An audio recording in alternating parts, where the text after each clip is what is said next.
So we've got a match here for the small games tournament between Chattateo and Cait2244, co-commentated with MuensterCheese. Hello. This is just a preliminary match, right? This isn't like finals or anything. This is the group stage. Yeah. The group stage part of grapefruit. Yeah, grapefruit. It's an early match. People have played like one or two matches right now. Let me see if I can check the standings.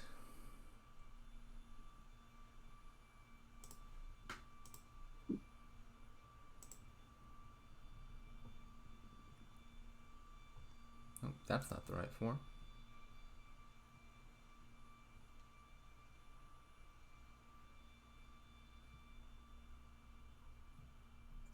Yeah, I have no idea how to check the standings. Can't say where they place right there. Alright, so, I mean, right now, Chattateo has played two matches, Cait has played one, but they both have a 75% win rate. Okay, so this match could be significant then. Because Yeah, both like it could determine who would be higher in the group, because they seem to be, along with Super Nick, the better players.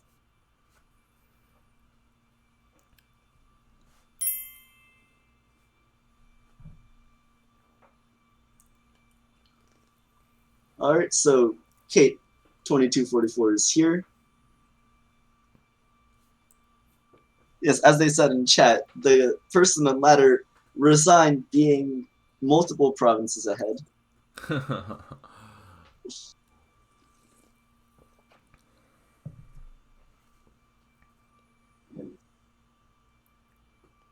Alright, looks like we're about to get underway. Alright, here we go.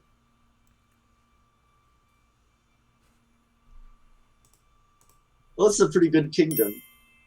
Yeah, this looks strong. This looks real strong. Immediately you see Bridge Troll and Villa. So you have cost reduction. Unless you're Mixinoc, then you don't see Bridge Troll and Villa. Oh. Yeah, so you see Bridge Troll, you've got cost reduction, and then Villa you can go back to your action phase, you can have crazy long turns. So actions are not a concern here, you've got plenty of villages. So sacrifice, you can trash estates for victory, you can trash your coppers and everything else. Then what's draw? There's two ways to draw here. There's courtyard. Yeah, there's courtyard and seer. Yep. But seer will have a kind of interesting action with Bridge Troll, because you can lower the cost, but that will make some cards not drawable. Yeah, because seer draws cards costing from 2 to 4. And so having one Bridge Troll in play will arguably make seer more effective, because seers can draw other seers, they can draw Bridge Trolls, and they'll still be drawing your ports or sacrifices or villas or whatever. Although they won't draw the estates anymore if they do that. You can draw fishermen too if it's costing 5 at the time. Yeah. But you could have this problem if you have too many Bridge Trolls in play, then the last turn or two, maybe your seer can't draw anything because everything costs too little. Yeah, but then you've got courtyard, so yeah, I think seer will be a pretty good draw here. Definitely going to be a Bridge Troll mega turn. How do you get there most efficiently? I think opening sacrifice makes sense. It's the only way to trash. Yeah, you want to trash your cards for sure here. I think probably just sacrifice courtyard. Yeah, also Skulk. It's got plus buy, which is going to be really important. I would not want to Skulk here at all, though. The Skulk stop card, it adds the gold, which is a stop card. You got plus buy from Bridge Troll and Villa. Right. Yeah. Yeah, I would expect... well, I don't know what to expect from Chattateo and Cait, but I don't think Skulks ought to be touched in this kingdom. I don't want golds at all, even for free. Once Bridge Trolls get in play, everything's going to cost basically 0. You won't need the money. You want a deck that can draw itself as efficiently as possible.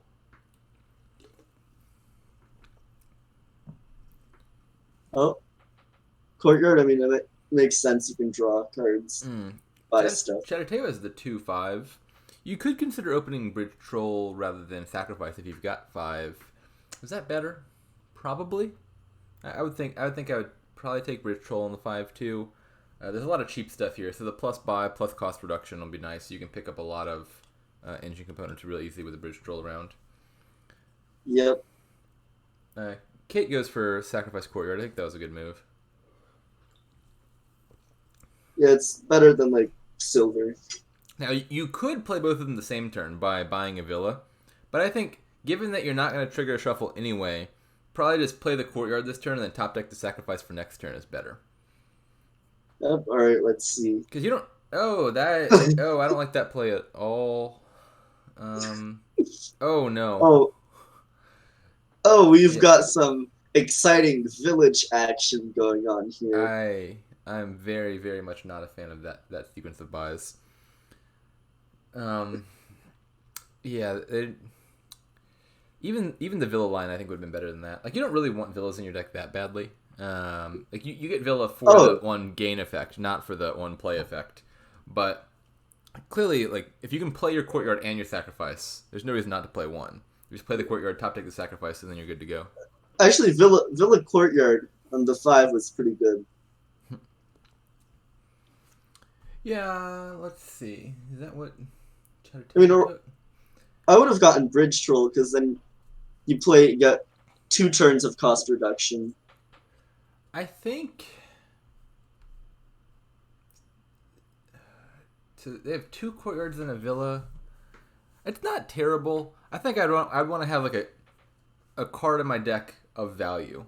Like Villa and Courtyard are just helping you like draw 2 more things. They're not really good payload, not do anything for you on their own. And so Chattateo is going into that first shuffle with kind of no valuable cards in the deck. They haven't added a Sacrifice, they haven't added a Bridge Troll. You got a bunch of draw cards, but they're not drawing you anything except coppers. So I'm actually not a big fan of the Villa Courtyard play. Yeah, Sacrifice is, I think, what should be happening right now. Yeah, like you want to get thin and you want to draw. There might be an interesting stage at which, like, sacrificing estates early is probably better. But there might be a point at which sacrificing coppers is better than sacrificing like any estates you have left.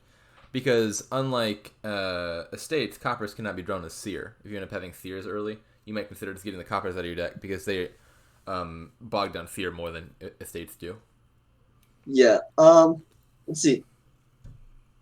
Yeah, this is an interesting board. Oh, someone got a Settlers. I suppose that's okay, because you can get a copper from your discard. Yeah, no, you're unlikely to have coppers in your discard too often. I think, in an ideal world, the Settlers basically never triggers. And so then the question of whether Settlers is better than nothing comes down to Seer interactions, I think. In the short term, Settlers help Seer because it's one more card Seer can draw. So you're making your Seer more likely to hit. In the long term, Settlers might be bad once Bridge Trolls get in play. Yeah, I'm surprised a Bridge Troll has not been bought yet. Yeah. I think I just prefer Courtyard over Settlers in any context in this kingdom because you're going to have plenty of villages and so I'd value the draw. Actions are not a concern here. Yeah, especially because, Port has a ton of villages for very cheap, and then Villa has the benefit of, if you need villages mid-turn, you can just buy the Villa and then use it immediately. Yeah, and also buying more ports, that's interesting. No one's gotten a second sacrifice either. Cait buys a silver. I'm not really a fan of that. Like, you could buy a silver if you think you need it to hit 5. I don't think she needs it to hit 5, though, does she? Like, no, her deck will hit 5 just fine. Yeah, just draw with Courtyard Villa. Yeah. And like you certainly don't want silver in your deck long term in this kingdom. You want as few treasures as possible. Like if I thought I needed a silver to get a Bridge Troll, I could see picking up a silver. But I don't think Cait really needed that. Like, she doesn't end up hitting 5 anyway, so I guess it works out fine. Oh, yeah, that's interesting. They top decked the copper and then played a port. Could have top decked the port, saved it for next turn. Yeah, top decking the port there is definitely strictly better. Cait just sort of like wasted a port play. Not sure if she'll need the action next turn, but if she does, she'll be kind of regretting that play. Well, port replaces itself in the hand because +1 cards, so. Yeah, it basically just means she's missing out on a port play. It looks like it won't end up mattering. Yeah, Bridge Troll was right by there. without like discard attacks, the cantrip cards are pretty okay. Alright, and a second sacrifice for Chattateo, that's good. Yeah, I think second sacrifice is fine. Skulk is not fine. I don't like that buy at all. I already talked about why I don't like Skulk. Yeah, stop cards. Yep. Mm. Yeah, you don't need the gold. Yeah, if you have a lot of bridge trolls, it's a card that you like having a lot of, and the first one was bought just a couple turns ago. Yep. Yeah, you don't want to get behind on bridge trolls. All right, this is the right order so far. So as Cait, I think you're playing the bridge troll and buying a villa probably, so you can play that sacrifice. You could just consider top decking the sacrifice, I guess, but I think I'd want to play it this turn. You can buy villa, sacrifice estate, buy courtyard.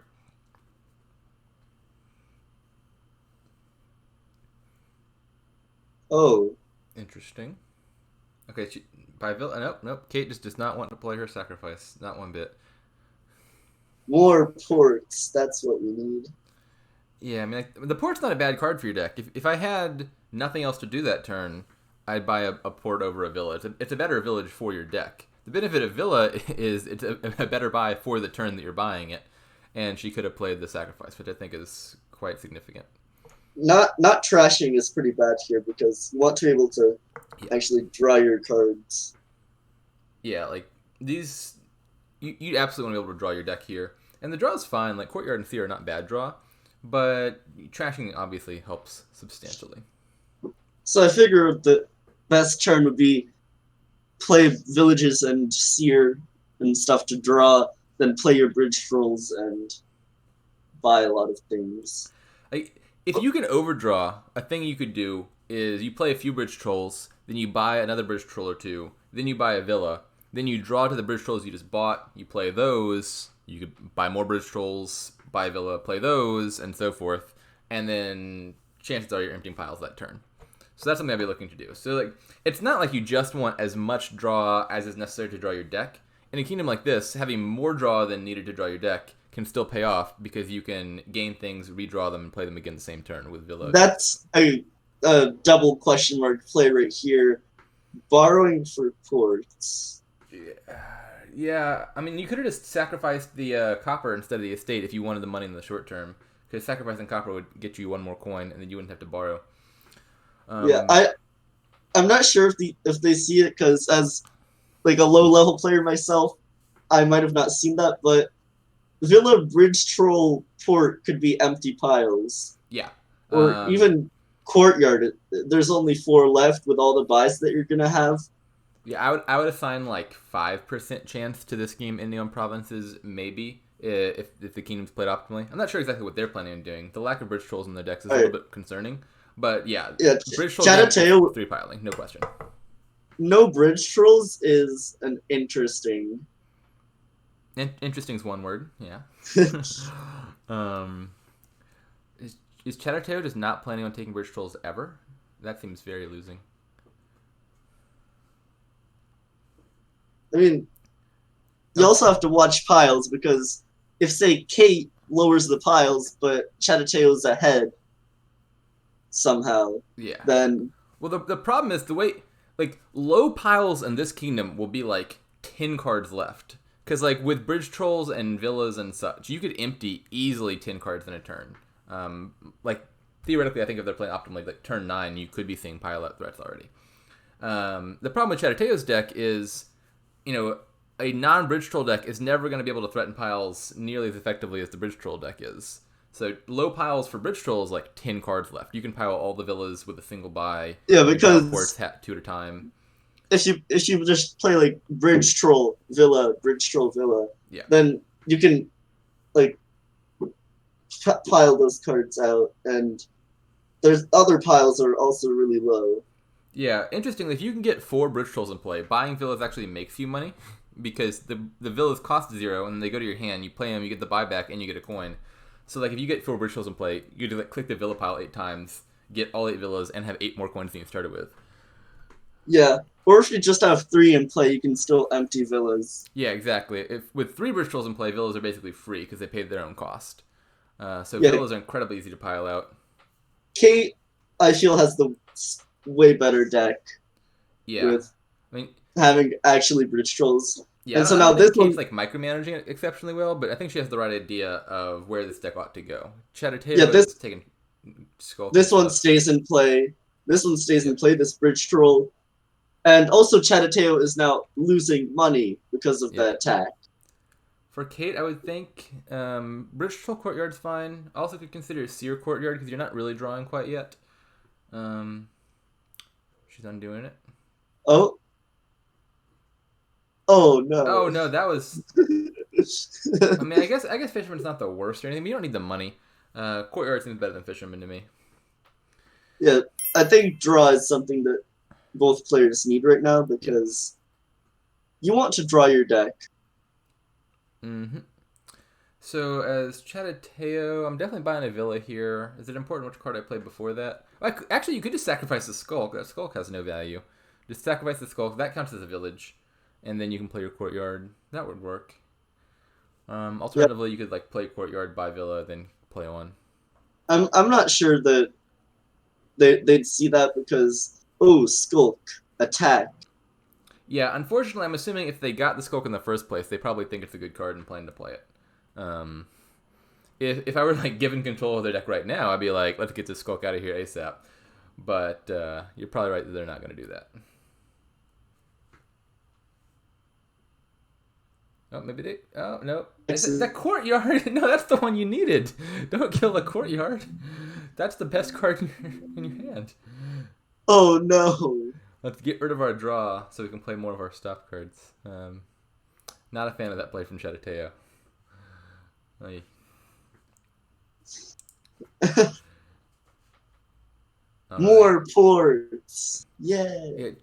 It doesn't seem like what Chattateo's deck needs right now is more villages. I mean, they were short on villages, but they're now also short on draw. They're short Alright, on so being trashed. no plus action, so I think just Yeah. interesting. Although you can buy Villa, which is Yeah, like the shortage of draw is much more concerning for a deck here than the shortage of action is, because you can resolve shortage yep. of action midterm with Villa. Alright, there's Villa, so now they can actually play their stuff. Cait still needs more draw. This could be like Seer and 2 Courtyards. Could be good. Seer is a card that they need. I It's mean, yeah, good. Seer just seems like a really good card here. You don't need more money, Cait. You have Bridge Trolls. Stop taking Fishermen. And Port, no. These are not necessary buys. Cantrips. Cantrips, cantrips, cantrips. Yep. I guess Courtyard here is still the best buy. I'd take a Courtyard, I think. And you could take a free Villa and a Courtyard, but I don't think you want a Villa in your deck right now. Another sacrifice? Because Cait only has one, I think. I think Cait really would have been well served with another sacrifice earlier. At this point in the game, I'm less sure because the game's getting late, and so the sacrifice might just not have time. Oh, the pain, the Oh yeah. pain. Oh no. Chattateo is leading Cait astray. Yeah, that's something that happens. Yeah. Oh hey, my opponent did this. It must be good, right? Yeah. Yeah, I was just saying how Cait had the right idea about the deck, and then she decided she wants Skulk and Gold. This reminds me of the RTT video where it's just play a village, draw a village, play a village, draw a village, buy a village. Yep.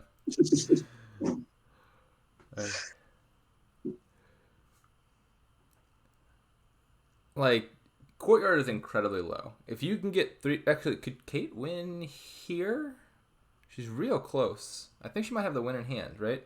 Let's see. Okay, so courtyards are free and villas cost 1. Well, Villas will be free. She has 3 Bridge Trolls. So I'm pretty sure she has the win in hand. You play all 3 Bridge Trolls, then you buy all 7 Villas and play them again. Then you buy 3 Courtyards. This looks like a win. But will they see it? Hopefully. Come on. Yeah. You can sacrifice the skulk. That would be good. I mean, no competent player would ever miss a bridge troll villa pile out. Mick.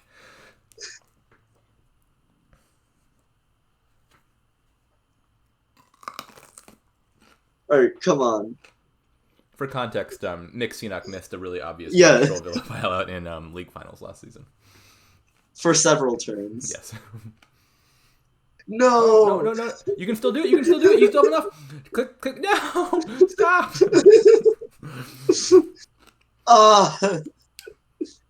Now she's one by short. She could have even afforded 2 pointless bridge trolls and still piled out Villa and Courtyard. But now that she's bought 3 of them, I don't think there's a way for her to pile out. It's just like an A-League player. Yeah. Yeah, clearly Cait is the next Mixie Neck.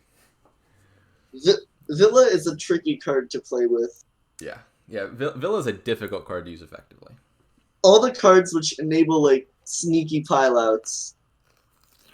Yeah, Villa has a bunch of really wonky interactions, like the gain and play thing I was talking about, where you buy bridge trolls and restart your turn and play them again. It's a very easy card to underutilize, that's for sure. Yeah, I mean, also, like, cards like Changeling. Stuff that can pile out is quite difficult to get to use well. Yep.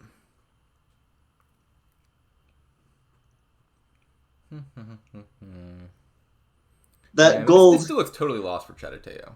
Like, yeah, the gold's a copper now this turn because of the envy. Yeah. I mean, the gold's really not much better than copper for your deck, so it's not like that should be much of a concern. But, I mean, eventually Cait's going to find this pile out, and then the game's going to be over. I think. So, just looking at the play area, you see that here, just villages and drawing.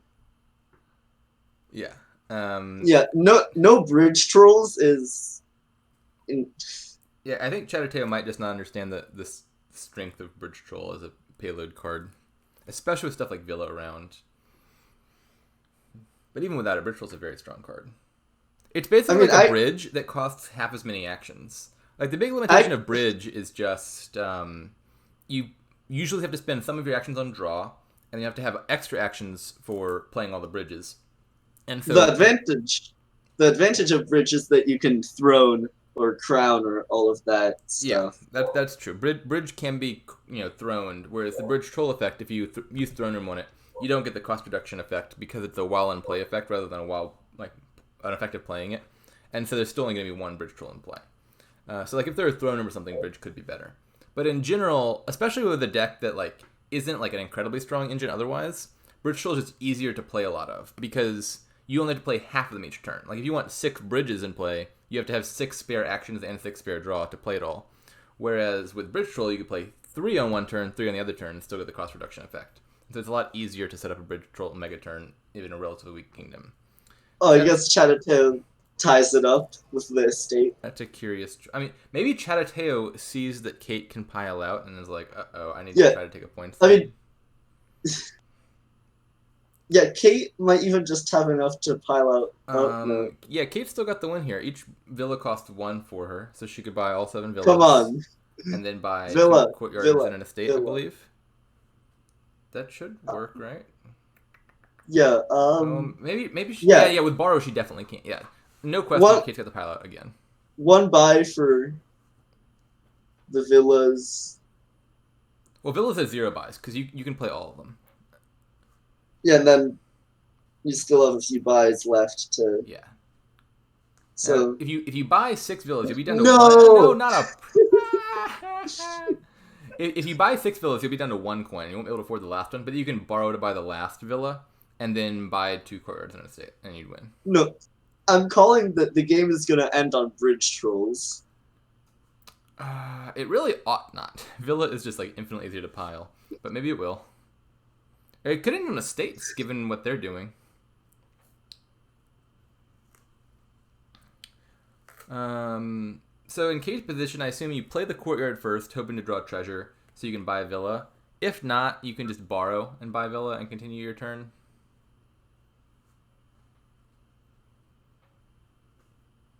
What does Chattateo do? I guess... How does Chattateo win? I don't know the answer to that. I don't think Chattateo can win this.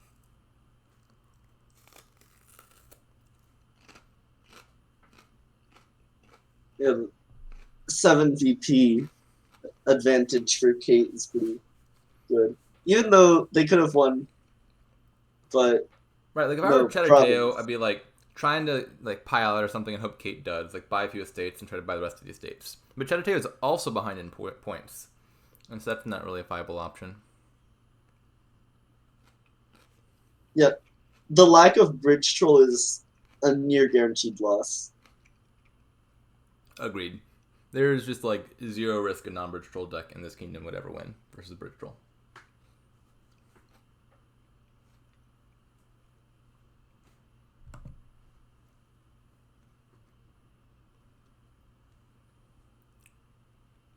All right, so buy Villa now.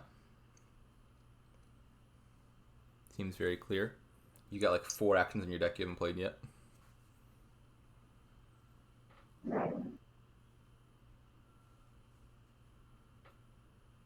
All right, okay. I was a little worried there because there was like at least 2 different turns previously where Cait failed to buy Villa to continue her turn, but this time she's done it.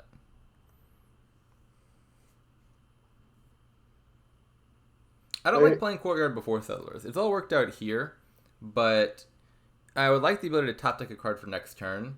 And if I play Courtyard first and have to play Settlers, I'm just going to redraw whatever I top decked. I'd like the Courtyard to be like my last draw card. Alright, so 2 bridge trolls. Yeah. So you're definitely playing both Bridge Trolls at some point. If she can find all 3 Bridge Trolls, she'll have the win again. She might even have it without, depending on what she draws.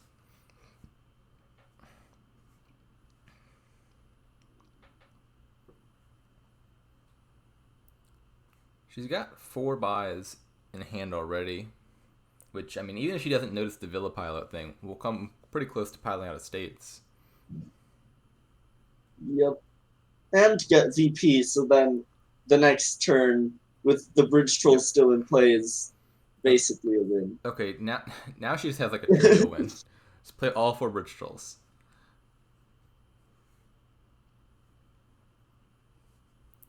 I mean, maybe if she still hasn't noticed the Villa pile out, being provoked into buying Villa to play the extra Bridge Trolls will make her notice that she can pile out Villas. Let's hope. Alright, so you buy Villa Come here. on. So you can play the last 2 Bridge Trolls.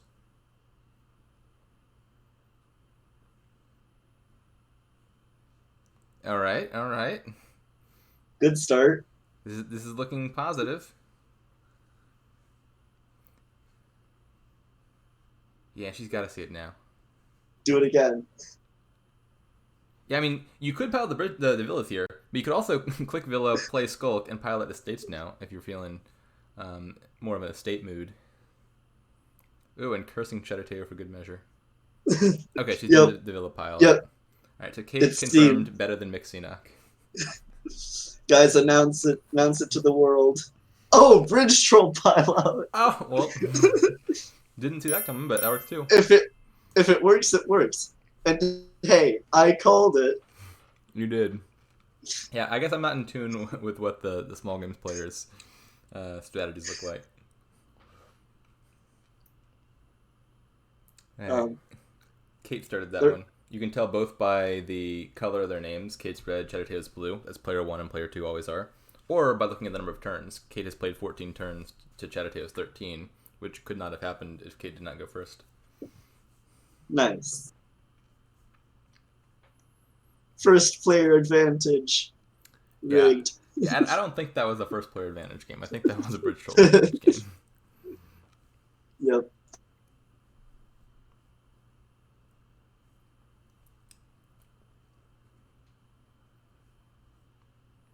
Alright, what are we getting this time?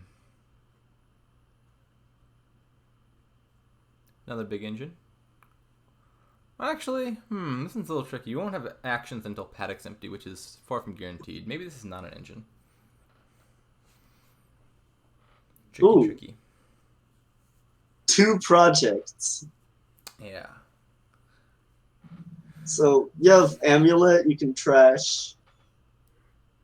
Yeah, the problem with lack of actions. I'm inclined to say open double Amulet and then buy Sewers turn 3. That'll get you trashed real fast. But what will you do with a thin deck? Win. Tends to be what happens when your deck is thin. Alright. I mean, you want plus buy, so Barge will be good. Artisan could also be good. Either of those. Probably just Barge. So you've got Jester.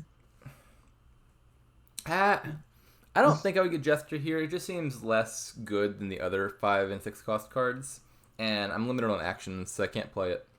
Down in the 40s, we love attacks. Uh-oh.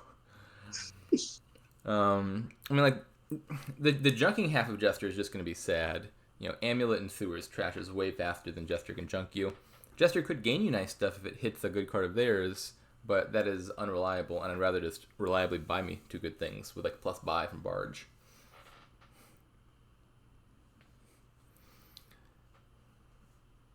Oh, so Chattateo's got the 5-2. That's interesting. What do you do in 5-2? Paddock? Paddock could be a fine opening. Barge could also be a fine opening. I might just have an Amulet, honestly. Like, 5-2 is kind of awful here. I really want double Amulet. Even Amulet would be fine. Usually, 5-2 is nice, but Amulet. The more I think about it, I think I'm just clicking Amulet here. It's the card I want more than anything else in the short term. If you can see it turn 3, you're still in a fine spot. Yeah, I mean, now you've also got Merchants, which could be a payload thing. I think Merchant will be fine here. I mean, you can get the silvers for free off of Amulet. And you just spam Merchants and have a bunch of money. Yep. Barge, that's alright. I think Barge is a fine buy. Yeah, the plus buy is good because you can. Yeah, getting multiple things in the same turn is definitely good. And if it's coming with also draw, then you're happy. There's a second Amulet. Yeah, I think I would take the second Amulet. You could also just consider taking Sewers immediately. But I don't like Caravan Guard so much. Oh.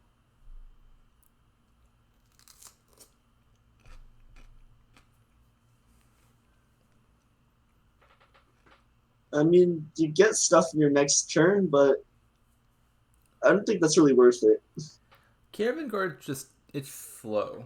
It's adding 1 money to your deck, but it tends to miss the shuffle a lot, or whatever you buy with it tends to miss the shuffle. Because if you play it right before shuffling your deck, it stays out of play, and then the coin doesn't take effect until next turn, and then maybe you buy some, like, if you play the Caravan turn 4, then the thing you're buying that's expensive is turn 5, then that's missing the shuffle. And so it's never a proactively bad card to have in your deck. It's very rare that you wouldn't take a free Caravan Guard. It's just usually the case that there's something better. And in this case, I think that thing is Amulet or Sewers to get trashed fast. And later it's probably Merchant because you get the money. Yeah, once you've got silvers in your deck, Merchant and Caravan Guard will be kind of equivalent, but Merchant will miss the shuffle a lot less because it's not a duration card. Like, if you already had your Amulets and your Sewers and you hit 3 again, I think Caravan Guard would be a fine buy, like, turn 4 or something. Alright, so Chattateo gets the Sewers. Yeah, I think Sewers is a good choice. Yeah, I mean, Chattateo could consider just sticking with a singular Amulet and Sewers because they've already got another terminal in the form of Barge. That might be fine. Cait getting another Caravan Guard turn 3 I really dislike. If you're Cait and you see that your turn 3 hand does not have your Amulet in it, you know you're almost guaranteed, 5-6 chance of seeing your Amulet next turn. And if you know your Amulet's coming up, you might as well go ahead and buy Sewers now because you get to use it immediately the following turn. Yeah, I mean, hi-fi, I guess. A lot of variants.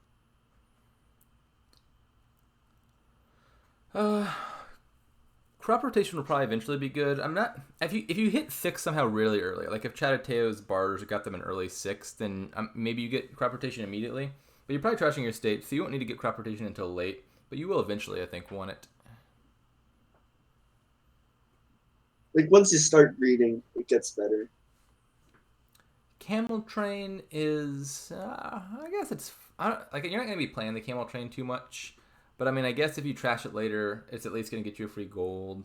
And gold's an alright card here, given that there's not really a strong engine. I don't think I'd be getting a Camel Train, but it's not the worst thing ever. It's one way to gain cards. Yeah. Although, like, Artisan is better. So actually, wait, Caravan Guards are really low. Caravan Guards are depressingly low. It's not... Chattateo just mirrored two turns buying Caravan Guards. Yeah, I'm not worried about who wins the Caravan Guard split. But if the Caravan Guards run out, Paddock is now non-terminal. Yeah, Paddock will get good if my opponent wants to lower the Caravan Guards for me. I wouldn't complain. Paddock will all of a sudden be a very good card. Plus, you get horses, which you can actually draw more cards with. Yeah, like, Paddock starts off as like a moat that gives you 2 coins. And then once the pile empties, there's like a laboratory that gives you 2 coins, which is a lot stronger. Yep.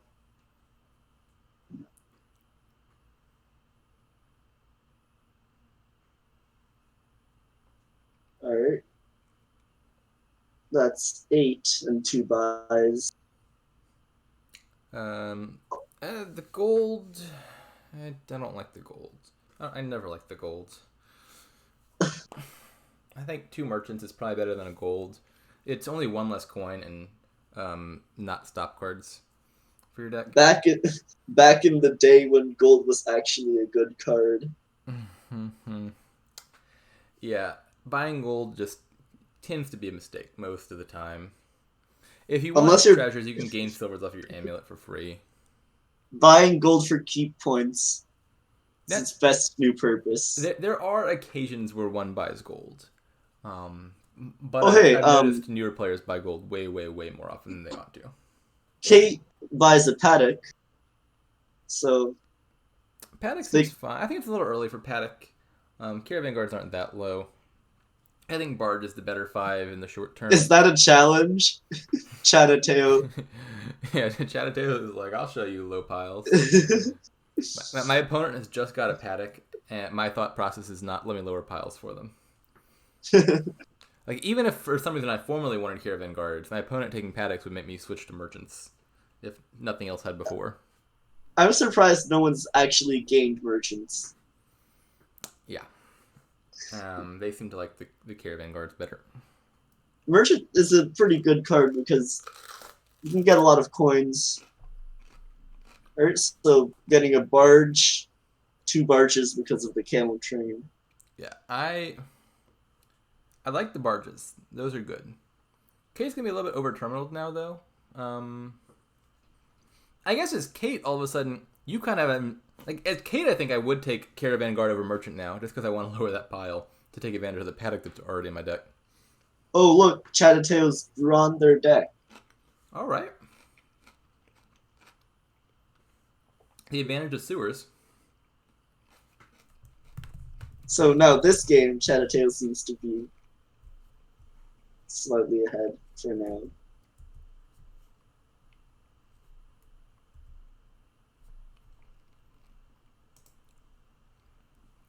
Like, Cait ought to be ahead on trashing. She opened with Amulet, and Chattateo did not. But each of Chattateo's Amulet plays is now like 2 Amulet plays because of that sewers. Yep, and so I'm guessing you're going to trash again. Yep. So, I would think, what does Chattateo want here? So, they have a lot of money already. Yeah, they're also kind of thin. I think I like the idea of having 2 barges. Like, you really want to play your barge as the duration card, I think, so that you're not drawing anything dead. So I would consider a second barge here. and then like another econ card like merchant. Let's see, I've got 8. Yeah, Barge Merchant is a pretty good one. Ah, Large Caravan Guard. Again, beyond the fact that Caravan Guard I think is just generally weaker than merchant here, it has this additional problem of you're helping your opponent activate their paddocks. and barges are pretty low with everyone having 3. Oh, they have 2 each. Or yeah, math. Yeah, I don't think the barges will run out. There's not enough actions to justify having a lot of barges. I mean, actually, Cable Train, you can exile cards and you cannot put them off of exile. The So problem that's with that another is then way. you have to spend your actions playing the camel train. So the camel train's getting in Yeah, the way of playing your barges. yeah. So Like Caravan Guards could run out. the real cost of cards like camel train and amulet here is not 3 coins, it's 1 action. Without any sort of plus action, the camel train is conflicting with, for example, like look at Cait's hand. You either play the camel train or you play the barge. And so that's the true harm of camel train here, is that in order to play it, you have to pass up on all those other nicer cards that are in your deck.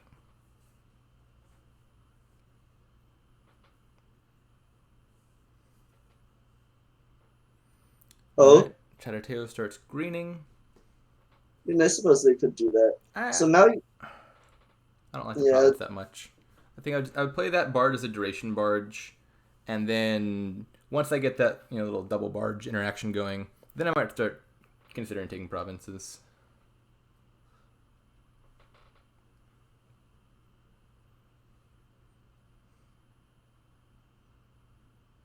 Oh, actually, they did do that, didn't they? Okay, actually, maybe that province was fine. I was thinking they were drawing with that barge.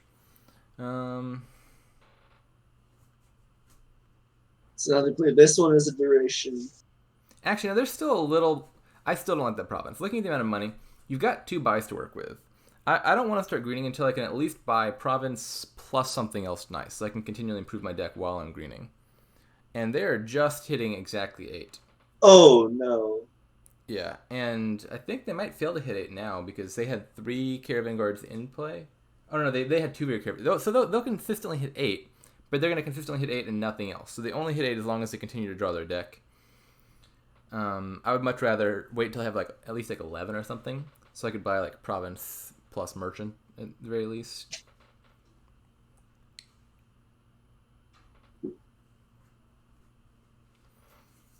And then if you're still building while provincing, maybe you build up to hitting double province on your last turn, and then you're happy. Or at the very least, being able to threaten to do province plus duchy might be very important. Yeah, I mean, now that Chattateo has provinces, even crop rotation can be a good investment. As Cait, I really, really, really want to take that last Caravan Guard here, so I can actually use my paddocks.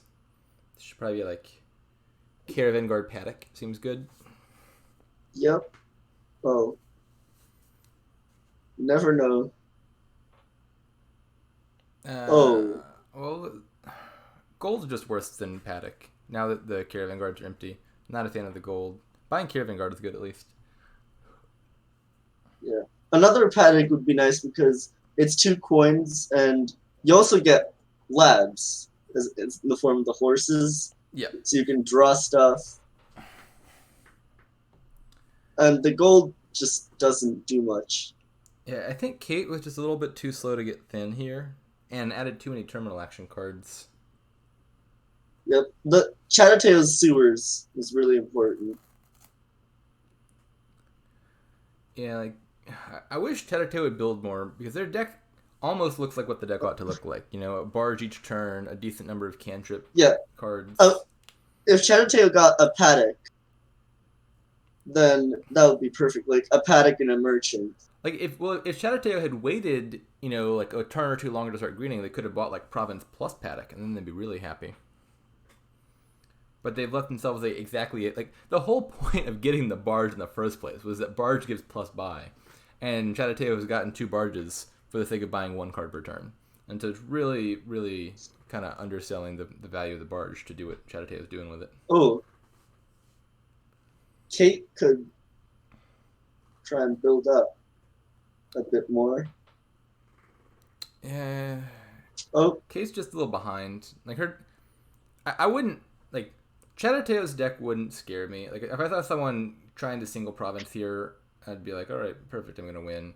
But the problem is like Cait didn't actually build a stronger deck in the interim because I think she added too many unnecessary cards, failed to trash early, and so it's not like she's gonna be able to outrace Chattateo because her deck's doing about as much as Chattateo's is, but with fewer points.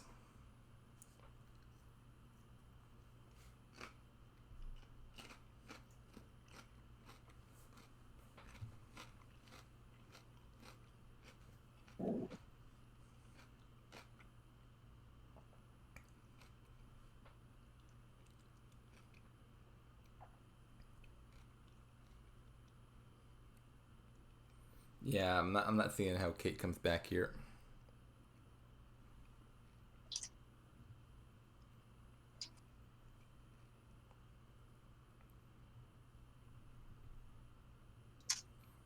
I think as Chattateo, you probably just play the Bard's Duration and buy Duchy.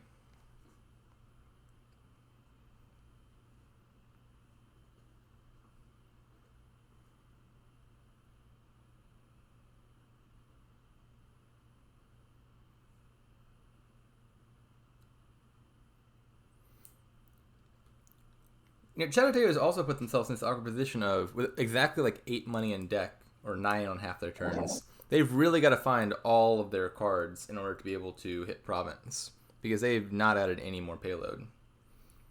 And interesting. Amulet for the coins and crop rotation. Just crop rotation is fine. I'd be a little worried about Cait double provincing and taking the tie. could Cait double province? Maybe with an ideal draw. I don't know. She didn't have a barge down. She probably can't. I don't like playing the amulet as much though. Like not having a barge in play kind of guarantees Chattateo's next turn is also going to be kind of weak.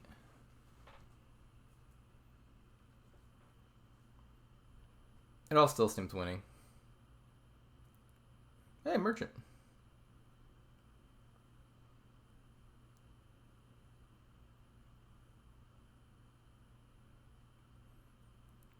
All right, yeah. Chattateo just buys 1 province, and there's no way Cait's coming back from that. Yep, that's it. There's not other ways to get that much VP. Like Cait would have to get like all the duchies while Chattateo just sits there and does nothing for a few turns.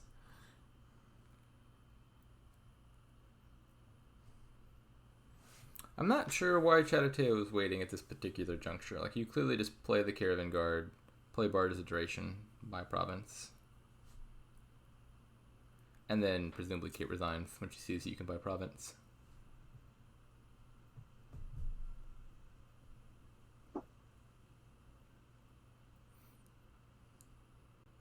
Right, crop rotation being useful. And that's it. That's the game. Yep.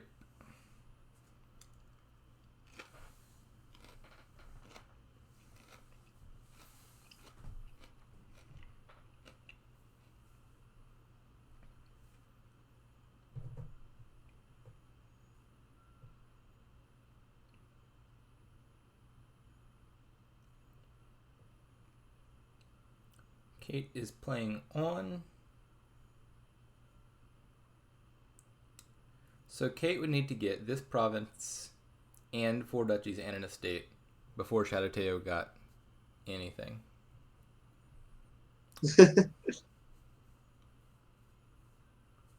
That strikes me as relatively unlikely.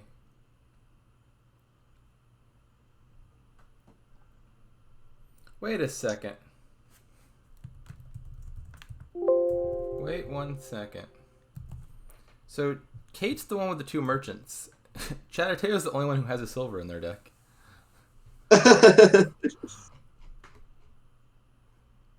Now I'm a little confused.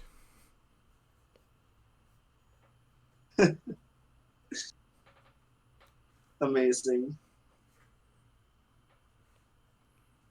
Alright, Chattateo's got it in hand.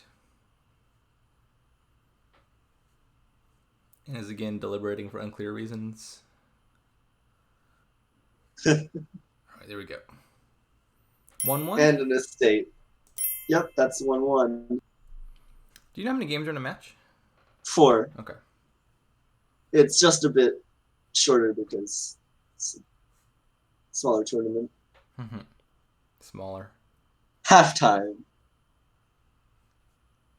All right. 3-minute halftime break.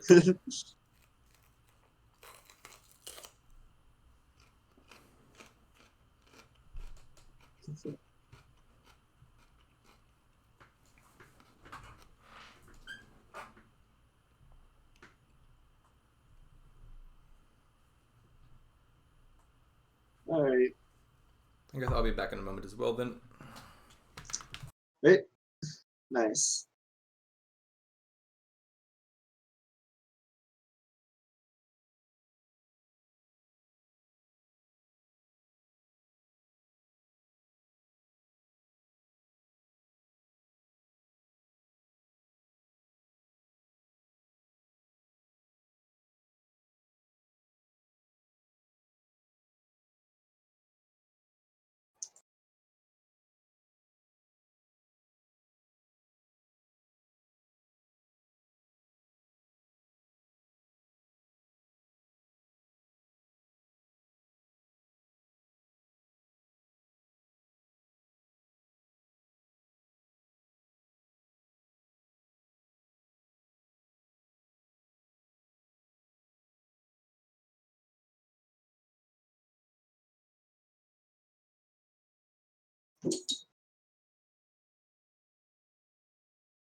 Alrighty, I'm back. Yeah, All right. taking a look at these cards, Cait still has 4 coppers left, despite getting the amulet a shuffle earlier. I do think the sewers thing was pretty significant. Chattateo is much thinner despite getting the trashing card later. And I think part of the benefit of sewers is not just that it trashes faster, it's that it trashes with fewer action plays. You know, Yep. you could trash your alt-in starting card with 2.5 plays of amulet instead of 4.5, and that means you are wasting fewer turns spending your action playing amulet, and you can get to playing those barges and stuff sooner, which seems good. It also means you can spend more of those amulet plays on like gaining silver or something if you need silver for economy. Yeah, and silver with merchants is good. Like Cait, like the camel train is Yeah. not the best play. And besides that, if you just look at the deck composition, you would have thought it might have been a bunch closer. Yeah, I didn't like the paddock when she got it either. Like, Caravan Guards ended up emptying, but not for a few more turns. And so I think she was a little bit too early to the paddocks. Yeah, and the 3 golds is another. Yeah, I don't think you really needed the golds that much. Yeah, I think you can just go for merchant and stuff. Alright, looks like they're about to start. They will start when Cait is here. And Cait is here. Okay. Alright, so let's see. Sentry and Tunnel. Yeah, Sentry and Tunnel, that'll be a little hard to line up reliably because you don't know when the tunnel's coming up. Will be the difficult part. So you've got Bishop, you can get VP. Action's going to be really limited. You've got acting troops and you want those, but you'll also run out of those. And you don't have plus buy to be picking up the acting troops like easily. So I don't think the lack of buy is going to be real significant here, I think.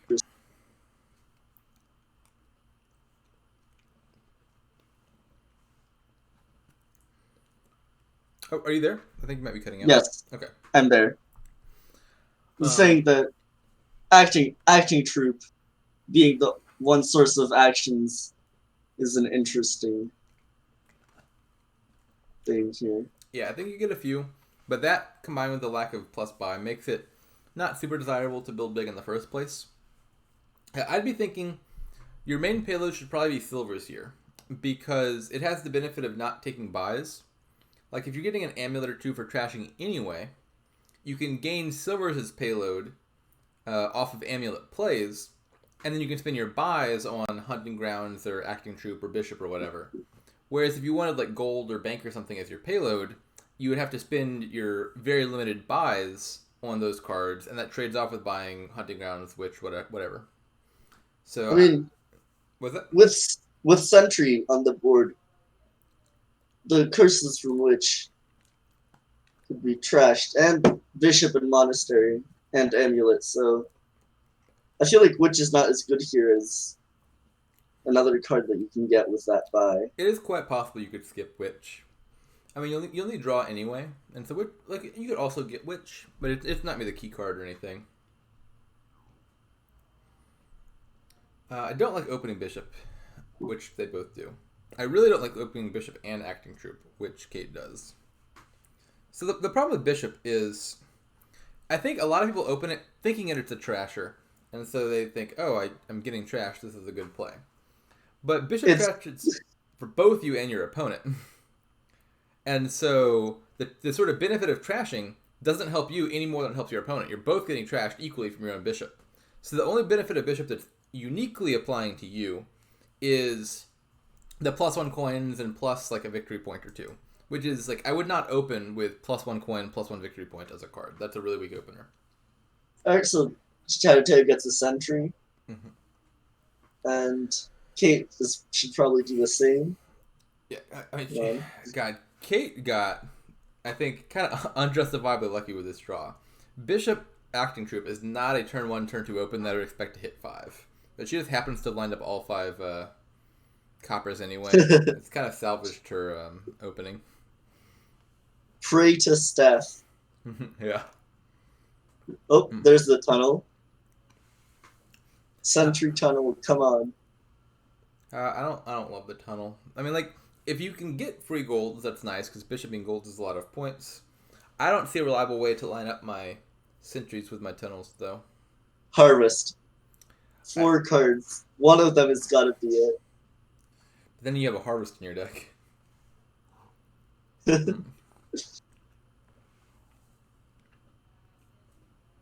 Like, if I had a good way to get my tunnel into the discard or lower into my deck, like Secret Passage or something, then I could see Secret Passage, Sentry, Tunnel, Bishop being a nice little combination. You gain golds and then Bishop them. I don't think the Tunnel is worth it over like an Amulet or something. Now, Bishop will eventually, I think, be a fine card. It can score you some extra points in the end game. And it's fine payload once your deck's together, but I would never open with the Bishop. Like, Amulet trashes 2 cards for you and none for your opponent, which is, like, actually trashing really good. And if you have hunting grounds, in the end you can trash it and get a few points. Mm-hmm. Like, Bishop being a hunting grounds would be worth, what, 7 points? That's more than a province. Because you'd get the 1 point from Bishop, plus the 3 points from trashing a 6-cost card, plus a duchy. Yep.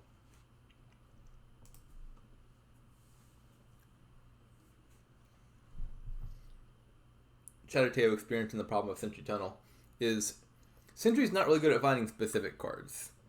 Because, like, once the card's in hand, there's just no way for Sentry to get to it.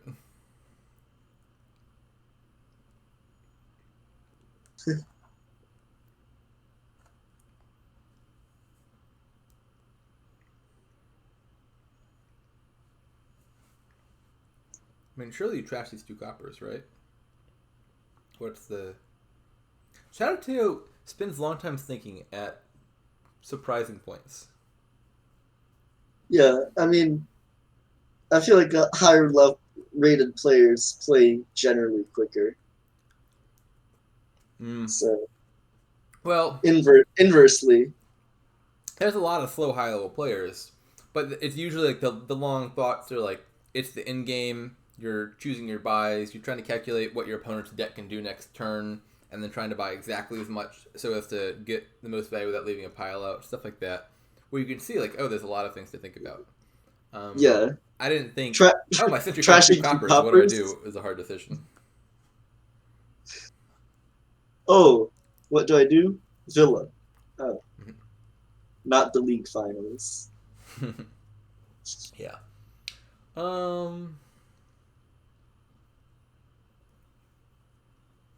So Cait should trash a copper. That seems clear.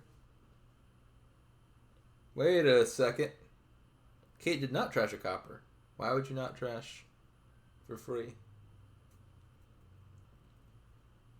You gotta get that money. I'm not sure what was going through Cait's head there. Oh, hey, look, Chattateo's getting more tunnels.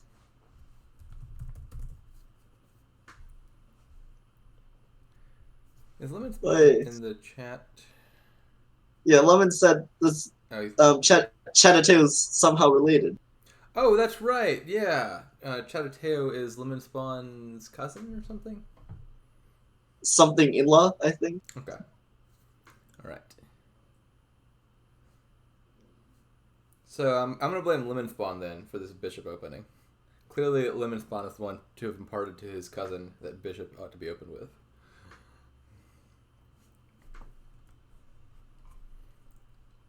Now, why didn't Cait play her acting troupe sooner? I'm very confused. She had it turn 2, and then didn't play it turn 3? Why?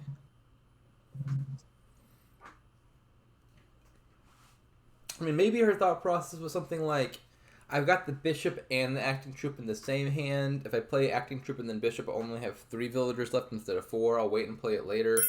That's definitely not a good... I disagree with Lemon Spawn. I don't think that's good. Lemon? I'm gonna have to respectfully say no. Like, you just can't reliably discard the tunnel. You have to get like a bunch of sentries to have it. Like, look at all of Chattateo's hands. He keeps having the tunnels in the hand, and he can't discard. You might want to pick up a harvest. Oh no! Please, we can't encourage harvest. Oh, stop Lemon. That. No. The blasphemy. Women should know better. He's a high-rated player. We don't talk about harvest. Tunnels are almost piled? What? That's a good question. I would not have expected tunnel to be the pile to run out in this kingdom. Not one bit. Hey. Oh, well, look. With 4 tunnels, you're eventually hits one of them. So this is just a money board now. I don't even know what this is. A tunnel rush? Their decks aren't money so much as they are victory cards already. I mean, just hunting grounds. Like, I would think you take amulets, you get a few hunting grounds and acting troops, probably a bishop, then you start greening, and you're good. All your payload will come off of silvers from amulet. No amulet spot. That's interesting. Yeah. Yeah, it is. Like, again, the benefit of amulet is it gets you payload without spending buys. Cait could, but shouldn't. I guess you'd buy harvest and then bishop it, because it's a decent amount of bishop points. Every card has a use.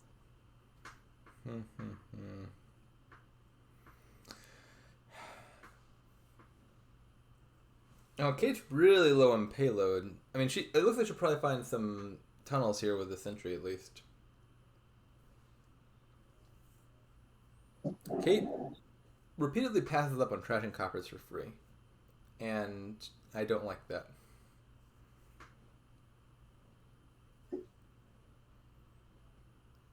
Alright, I would bishop away this monastery now, I would think. You could also trash the copper immediately. There's a lot of options, but you're definitely drawing with hunting grounds. And then bishoping something. What? This is not the time for that, Cait. That's your only draw card. Why are you replacing your draw card with even more green card? No! A state! Stunks. I don't...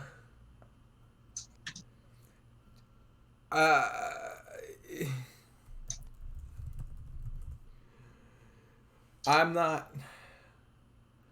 What's the estate? You trash estates. You don't add estates.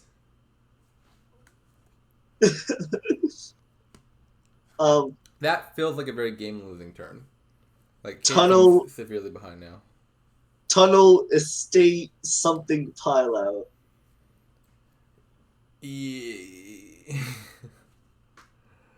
I have some confusion. Sometimes it happens like that. So they're currently 1-1. Yes. So there's not enough games in the group yet to say how it might affect things. Yeah, as chattateo, I guess you trash a tunnel now, so you can buy another sentry. You could trash a silver and buy an amulet, maybe.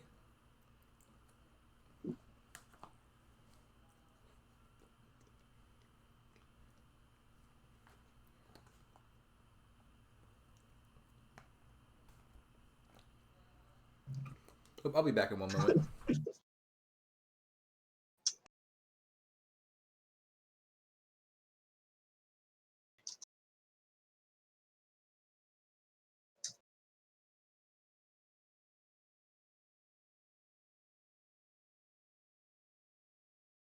Alright, so trashing the tunnel with bishop, that's a good idea.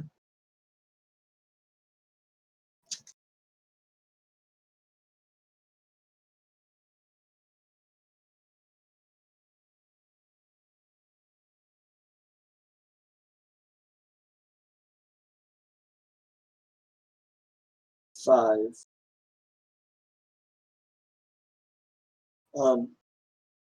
Another sentry, I guess, is good. You can keep getting golds.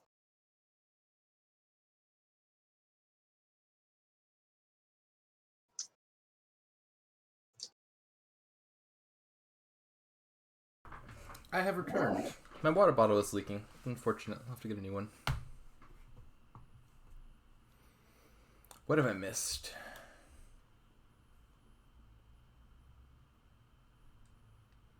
Okay, chattateo bishoped the tunnel and trashed, or bought a sentry. I like that play. What does Cait get now? I don't even know. Cait's deck just has no cards of value in it anymore.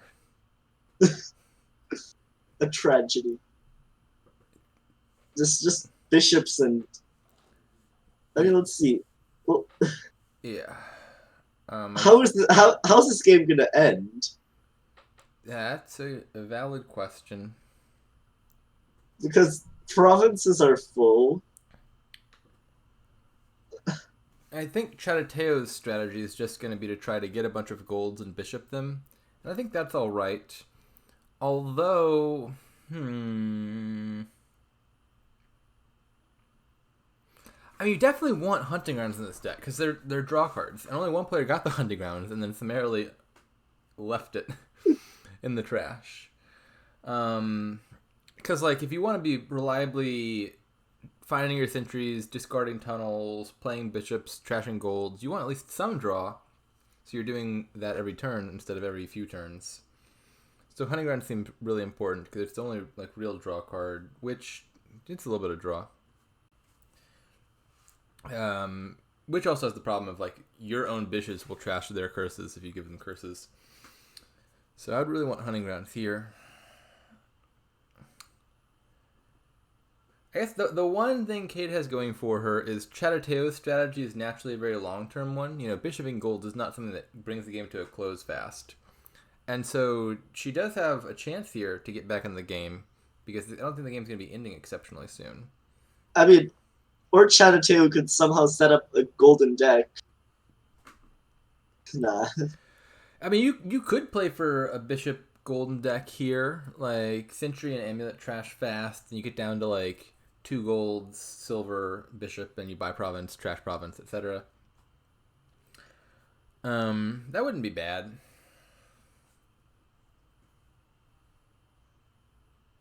Yeah, and just like that, Chattateo's caught back up and has a better pace going forwards. Yeah. I think Cait just kind of ransacked her deck a lot too early for points. And now she's going to struggle to do a whole lot with it. Like, I don't like this tunnel sentry thing very much, but at the very least, Chattateo has what, like 3 sentries or something? Actually, what's the sentry? 2 or 3. I don't know. Yeah, Chattateo's got 3 of them. Cait's got 1. So Chattateo's deck has a bunch of sentries and tunnels. Cait's deck has like a sentry and 2 tunnels, and so is much less likely to do the thing reliably. Although she could take another sentry here.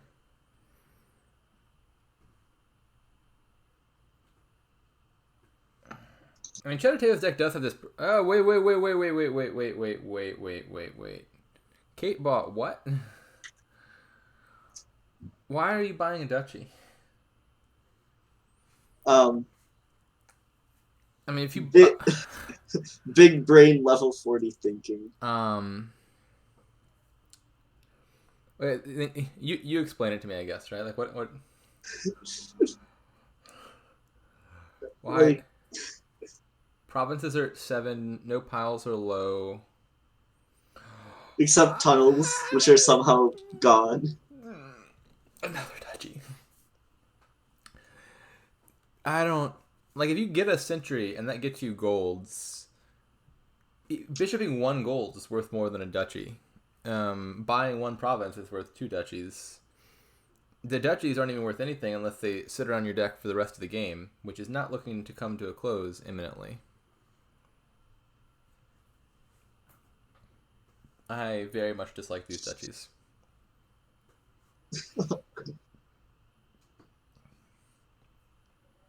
Like I don't think Chattateo has the optimal strategy, but I think they've got a fine strategy, like tunnel, sentry, gold, bishop. And I don't even think they would need to be going for provinces exceptionally fast. Just keep bishoping golds forever, add some acting troops if you need the action. It should have hunting grounds. Chattateo's deck should have hunting grounds in it, because then it could do all this stuff a lot faster. But it's like a decent coherent strategy. I'm not really sure what Cait's thinking. It doesn't feel like Cait went into this game with a plan. There was some like hunting grounds bought and then trashed again. There are duchies being bought. It doesn't feel, and there's like a little bit of sentry and tunnel stuff mixed in. It doesn't feel like a very coherent game plan.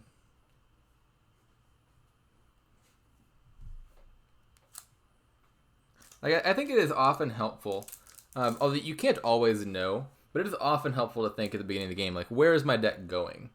Sometimes you're just like, there's a bunch of good cards here, I'll open the ones that look like they jumpstart my deck early, and then I'll choose how to draw and what payload to take later, depending on how things play out. But most of the time, you can have a pretty clear idea of where your deck should be going long term, and you want to have an idea of where you're headed because that influences what cards you buy in the interim.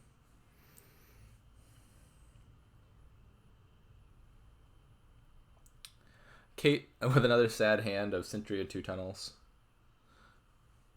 I like that Chattateo is now bishoping those tunnels. I think they're kind of outliving their utility. Presumably you buy nothing here. And as I say that, Chattateo buys an estate. Why are we buying estates? Like, you don't need food for your bishop. You've got like unlimited golds. Tunnel Duchy Estate Pilot. I'm gonna be really sad if that happens. A Pilot on 3 victory cards that are not province. Yeah.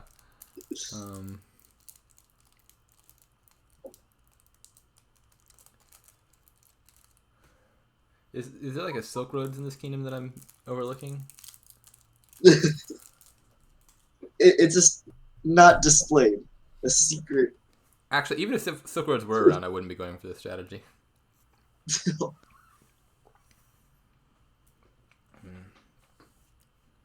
Okay, it's gold. Oh wait, no, that's Chattateo. Never mind. Yeah, this looks very lost for Cait.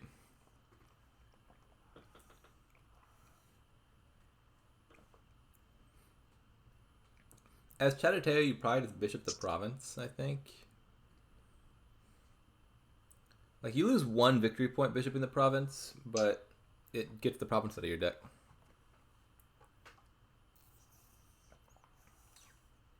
Yeah, so Chattateo now has a pretty sizable lead. Yeah, bishop in the gold's not bad either. Like, you can get those back. Chattateo can even trash provinces now. Yeah, I would have trashed the province there, but I don't dislike trashing the gold.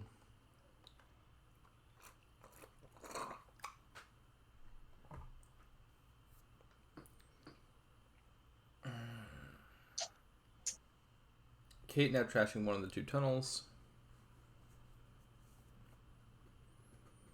I just really don't know what Cait's deck intends to do. Like, trashing tunnel doesn't net score you any points, and presumably, like, you got the tunnel in the first place to use it, and now Cait doesn't want to use it anymore. She also doesn't want to trash golds with her bishop. So now Cait has no victory cards. She does have hunting grounds. Better late than never. So, actually, her deck's quite thin, then. Yeah, I mean, she's got a thin deck. I mean, she's too far behind in points, I think. This game is not strong enough, I think, to overcome all that. But maybe. How does... the problem is, if you want to play the long game here, the way to draw the game out so as not to lose by points when the province pile ends is to do something like bishop golds repeatedly. And then you just keep scoring points that way. Well, not lowering piles very much. But Cait's deck isn't really set up to do that. Yeah, I'm still not sure how this game is going to end. I don't know. You know.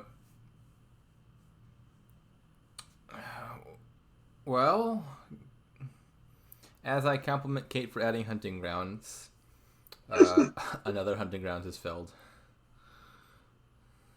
For 3 estates? Not even for the duchy? Why do you want... Estate pile-out. Wait. Obvious. Now play Amulet, trash the other hunting grounds for 2 estates. She didn't even trash it with her own bishop. She trashed it with her opponent's...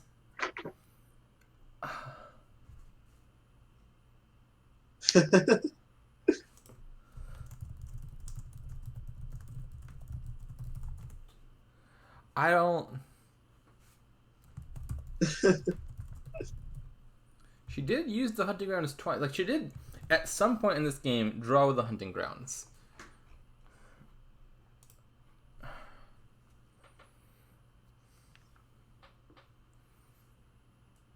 I did not like that one bit. Wait, there went the other hunting grounds! Why are we killing these? For points. But, like, if you wanted to kill him for points, then bishop them at least, because the bishop killing hunting grounds is like 4 points on top of the victory cards you get. I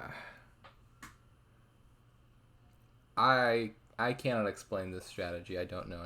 I don't understand what the purpose is.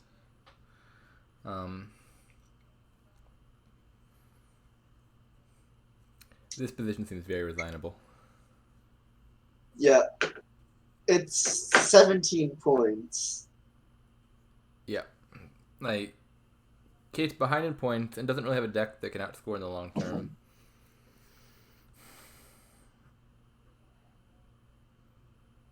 As chattateo,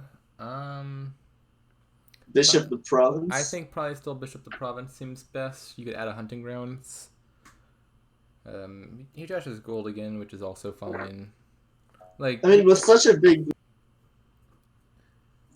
I'd want to keep the gold around because even if I trash the points, that I'm still like not less points behind because with province you get 5 points, and so you're 16 points ahead instead of 17. Yeah, I don't really understand why he bought an estate. To pile them out. Estate, tunnel, bishop, pile out. The classic 2-pile. Just like the prophecies foretold. You know, the bishops are pretty low, so... Yeah, but they don't have plus buy. Like, you have to waste 4 buys doing nothing to pile up the bishops. That doesn't seem super enticing to me. That seems like a great plan.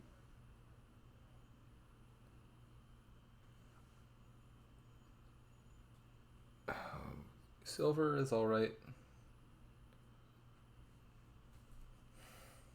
4 villagers, and none of them have been used. Yeah, like, the acting troops should be really valuable here, because you should be playing, like, hunting grounds and bishop and such every turn. But chattateo has decided to ignore the hunting grounds, and Cait has decided to to massacre them.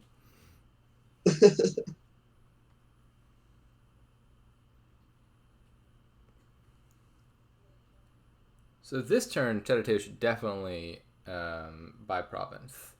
I'm actually not sure if you bishop the province or not. Like, it makes your deck 1 card thinner at the cost of 1 victory point.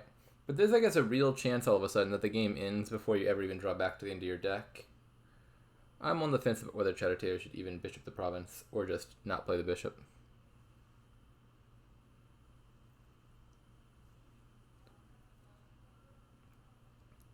Yeah, with... Actually, how is Cait all of a sudden catching up? Please put an end to this. See, with scores this high, you know it's got to be something good. Yeah, I think I am in agreement with Lemon Spawn here, just buy province. Or don't buy province. Oh! Trashes the gold. Buy duchy, I guess. This is probably fine. I mean, it scores a lot of points. The problem is, I think that was probably most of the golds on Chattateo's deck, because Chattateo keeps bishoping all their golds. And so, like, if Cait hit 8 here, I think I would buy province as Cait. Chattateo's deck doesn't look super likely to province again in the near future. Yeah, so Cait has 14 cards. Alright, Cait hits 8. She can spend 1 coin from her amulet to buy province.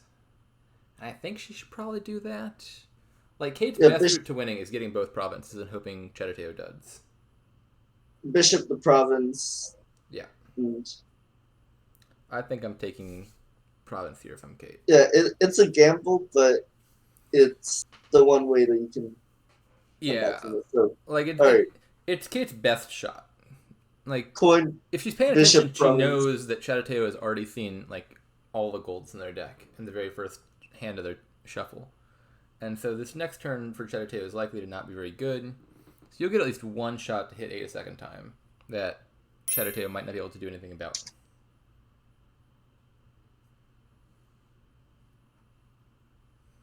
Alright, I think she's doing it. Oh, no, she's... Oh! No! She's not doing it. She is doing something else. Estate Tunnel Duchy Pile Out. Pile out on all the victory cards that are not province. It's scary to me how effectively you're predicting these things. Low level mindset. These games are not ending the way I've been anticipating them ending. That's a nice reveal for a Sentry. I mean, Tunnel will be optimal, but you get to discard 2.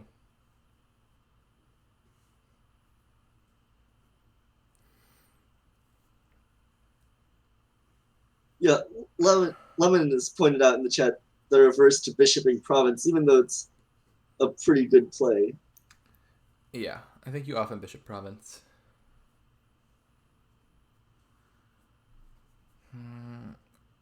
Oh my... I don't know what to make of this game anymore. And there's still one more left. So clearly you play the hunting ground here. Alright, nice. Now I guess bishop both estates, probably.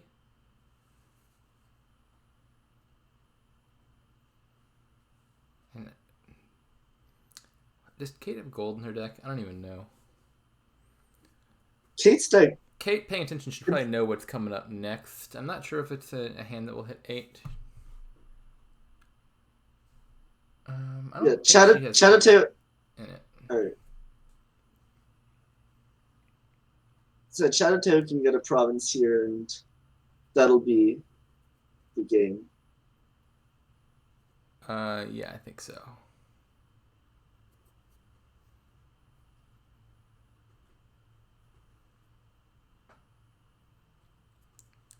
This is clearly a province buy.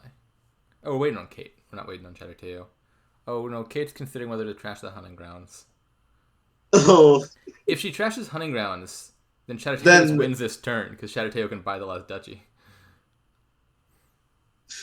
Oh, no. Don't trash it, Cait. Don't do it. I mean, even if that weren't true, you wouldn't want to trash it, because you need to draw and threaten to hit 8 next turn. So this is an intense moment of thinking. Please don't do it.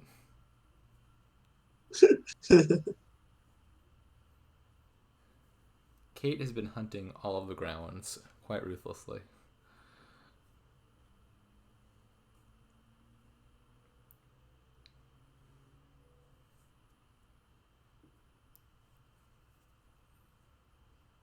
Wait. Now we're waiting for Chattateo again. Who is deciding whether to buy province? To which the answer is yes. I don't think...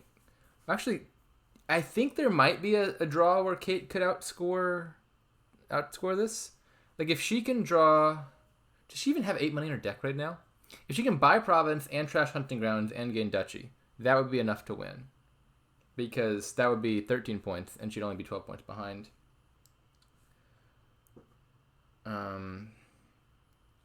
So you play the Sentry first, surely. Discard one of those. Yeah, you have... Oh, no, she has no actions anymore. She can't win. There's no way she can win. I didn't realize she'd run out of villagers. Yeah, Cait's just lost. So I guess as Cait, you play the amulet for a coin, buy duchy, and hope your opponent can't even hit 5. Even then, how are you winning? All of these... Yeah, I think discard one bishop, buy duchy, hope your opponent misses 5, and then you bishop the other hunting grounds for a duchy. Now you're up to 10 more points. You'll be at 80. And yeah, I think Cait looks losing, but I think that's the best shot. Yeah, I don't know why more action troops would have been bought. I thought. Yeah. Well, they didn't actually put enough actions in their deck to justify the acting troops. Like, they ought to have had more hunting grounds and bishops earlier. And then you can spin your buy with acting troops. Why are you... I think, you got to buy that duchy, even though it looks like it's likely to be losing. You're definitely losing if your opponent... You can't buy the duchy. Well, you can't not buy the duchy. Or she could have afforded it, because she could have played the amulet for 1 coin. But if you let your opponent buy a duchy, even if it's not a pile out, you being 15 points behind is functionally game over anyway. Yeah, this could have been a resignation, but then it looked like it wasn't. But really, Yeah.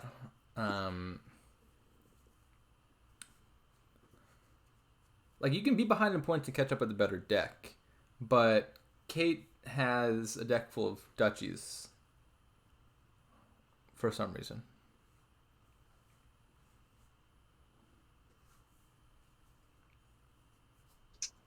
So yeah, lesson here is like the virtue of a bishop deck is like you get the points in the form of victory point tokens, so your deck stays clean.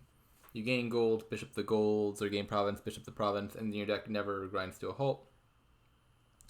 If you fill your deck with duchies, you're not going to win the long game. Yep. All the victory token cards are pretty good like that. Or estates, or all the other things Cait took.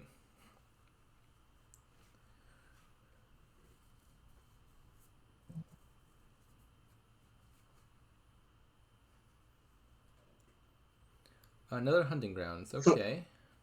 Triple victory pile out. Yeah, I guess as No.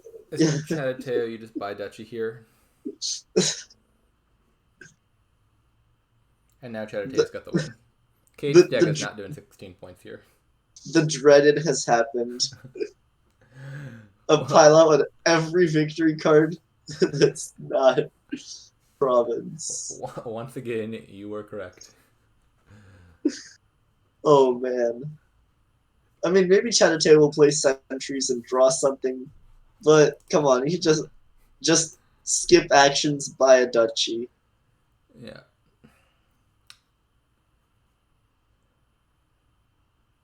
I'm not even sure what Cait does here. I guess Lose the game. You trash the silver for points and buy an acting troop? I don't even know. I mean, the answer is Cait resigns. The correct play here is to press the resign button. This game is lost. The correct play was that, like, 10 turns ago. Yeah, there was like a flicker of hope, I think an illusory hope for a second there that made it look as if Cait was coming back. But I don't think she really had the deck to take that points lead and then win.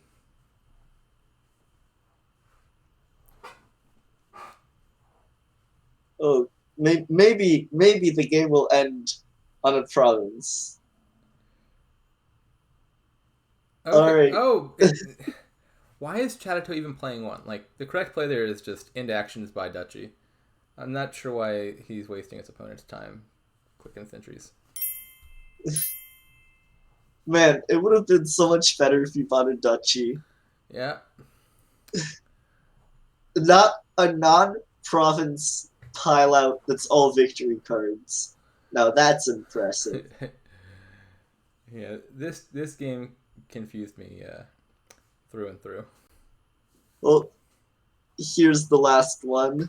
Game one, Cait had clearly the better strategy. Like, she was on top of the Yeah, trolls. Game three, I'm a little lost. Can Cait come back and tie up the match?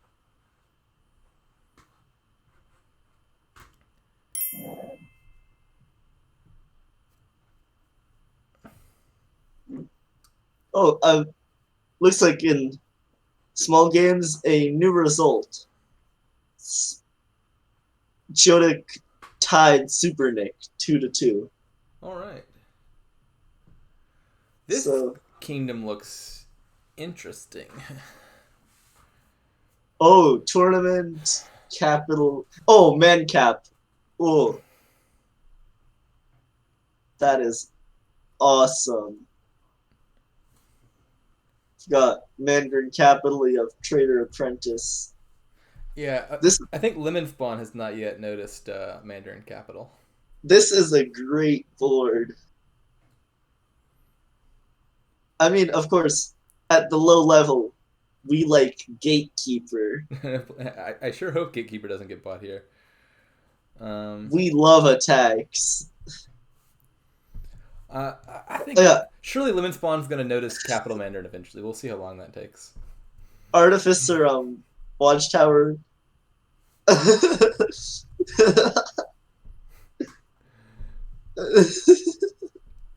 Any day now. I mean, he's gonna find it. Will the players notice the combo? I'm less sure about that. No, that's not why. I mean, Lemon. Gatekeeper is kind of a soft counter to Tournament. If you happen to have the Gatekeeper down, they can't take the prizes. I mean, that involves them having Gatekeeper in the first place, which is bad. It's like, assuming you didn't notice the Mandarin Capital combo, what would you do here? It would probably be like, get an early Capital to spike 8 for Province. And then, Oh. okay, now he's found it, yeah. But will the players see it? Yeah. Yeah.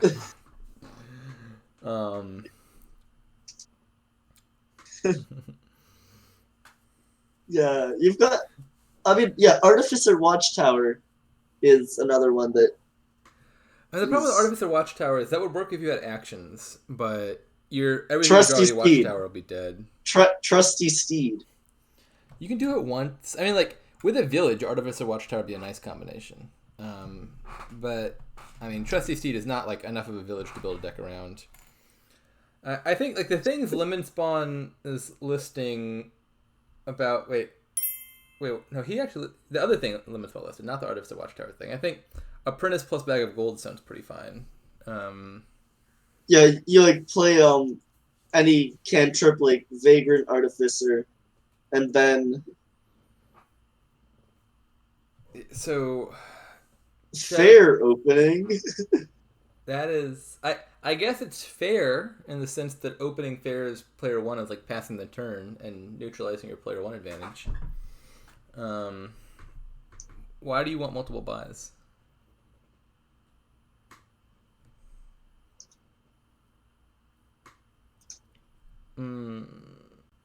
Trader Vagrant. Yeah, I think Tournament Watchtower sounds pretty fine to me. Tournament Silver could also be fine. If you line up Tournament Watchtower, you could like top deck an Apprentice or something, or top deck a Capital, which would be really nice. I think I'm pretty on board with this Tournament Watchtower idea. Actually, definitely if you're going to Mandarin Capital, you do the Tournament Watchtower thing, because it makes you really likely to find your Capital early. But it's probably a good opening regardless.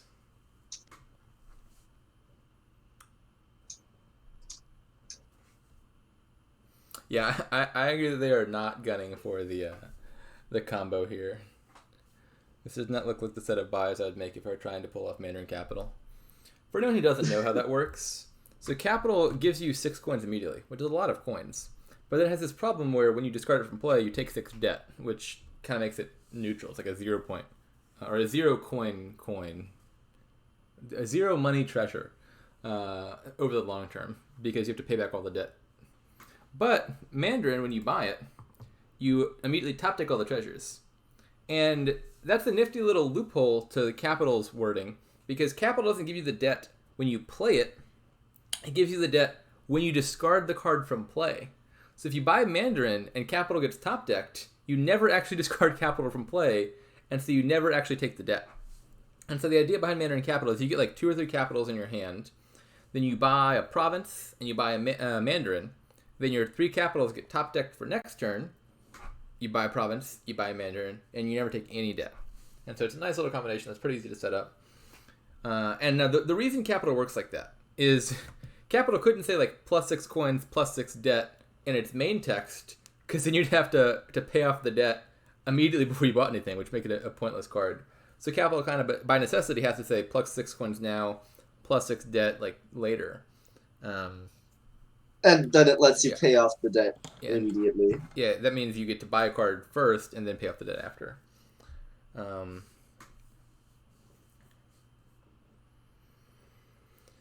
So tournaments are fine.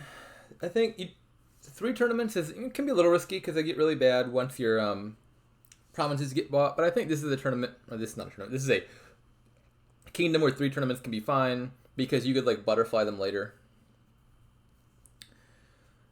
Once there are provinces that are likely to be in your opponent's hand. Has none of them hit 5 yet? Ever? How's that not happened? That's unfortunate. Cait hits 5, and the first 5 is a gatekeeper. What did I say? You were right again. See, It's the level 40 mindset.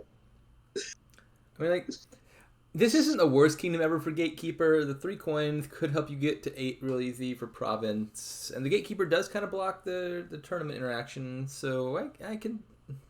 It's like the 4th best 5 here, but it's... I guess it's the 5th best 5 if you account for the Mandarin Capital combo. But, like, assuming you're not doing that, then I guess it's better than some of the cards. It's still better than Rabble, and it's still better than non-combo Mandarin. And as I say that... I was just saying, at least Cait's body is better than Rabble. Cait, why? These players will always find a new way. I mean, you're clearly correct about players liking attack cards. Cait has bought every attack available thus far. And from tournament, probably taking followers. Yeah. And they both have fair. What is fair? Like, the way this kingdom is, like, assuming you're not doing Mandarin Capital, of course, setting that aside. The thing you're doing here is trying to get 8 as soon as possible, get a province, then you're going to start taking prizes with tournament. And you're not going to want plus buy really ever, I don't think, because you're basically buying the most expensive thing you can each time. Like, you buy the 5s and you can hit the 5s, and you buy the 8 and you can hit the 8. And plus buy is helpful when you have a lot of money and want to buy multiple cheap things, but there's not like a lot of cheap things I desperately want here.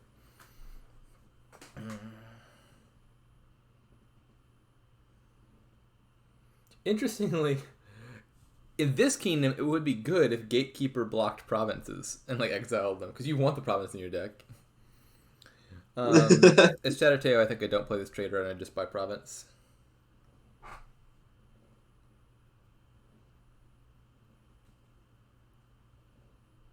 Yeah. You could buy a copper here. I would consider it, because you could react with trader and get a free silver. I think a silver is better than nothing in a kingdom like this. Chattateo did not want the silver, though. Province time for Cait. Vagrant is definitely better than nothing.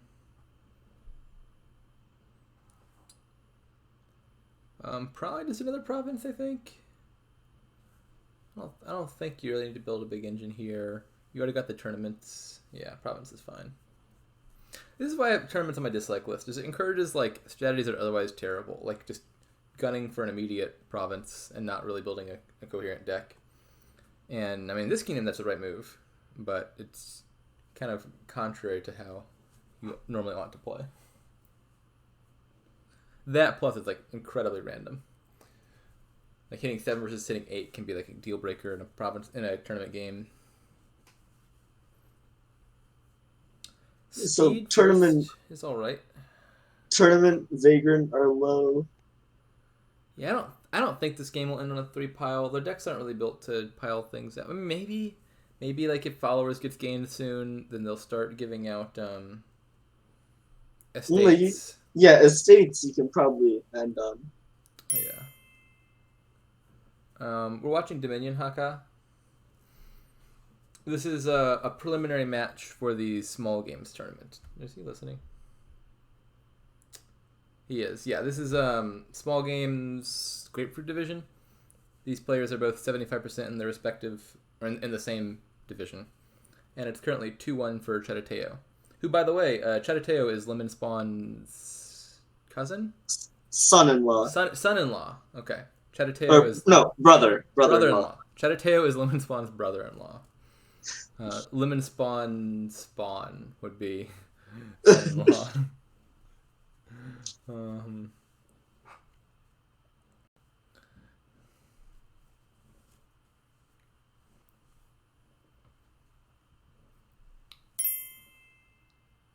You do see a Mandarin and a Capital. In fact, you see 10 of each of them, because neither of these players has noticed the Mandarin Capital combo. In their defense, Lemon Spawn also spent like 5 minutes not noticing it at the start of the game. So clearly, it's just like genetically conditioned into the Lemon Spawn family to not notice Mandarin Capital.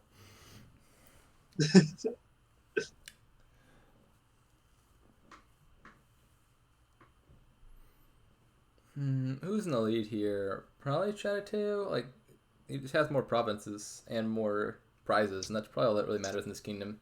Followers is going to hurt a bit.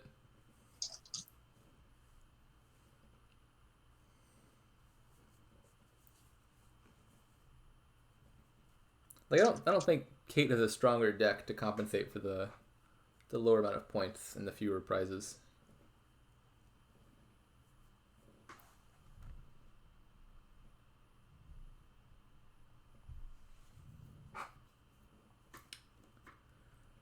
Lots of vagrants. I mean, these decks shouldn't really have so many vagrants because they really shouldn't have fair in the first place. But given that they have unnecessary plus buying vagrants is totally fine. And like, someone bought Capital. Vagrant Tournament Estate. I wonder if Bag of Gold could be even better here than Princess.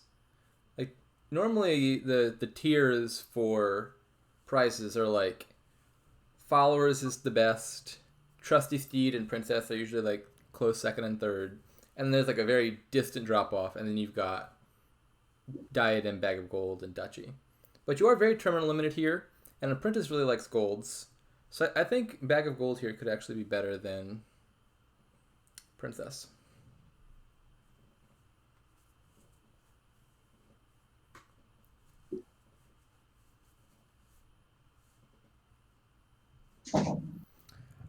Yeah, the combo with Apprentice. Butterfly and the Trader seems probably fine to me. Well, for a Mandarin though,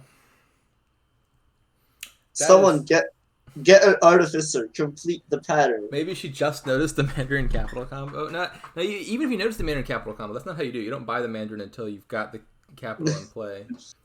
I don't understand why she wanted a Mandarin. I mean, another low-level thing is, wait, this is not a museum board. Cait is, I think, trying to collect all the wrong $5 cards right now. Mandarin's just like a really, really, really bad card in any context except for Mandarin Capital. Now, we happen to be in the context of Mandarin Capital, but she's getting it for the wrong reason.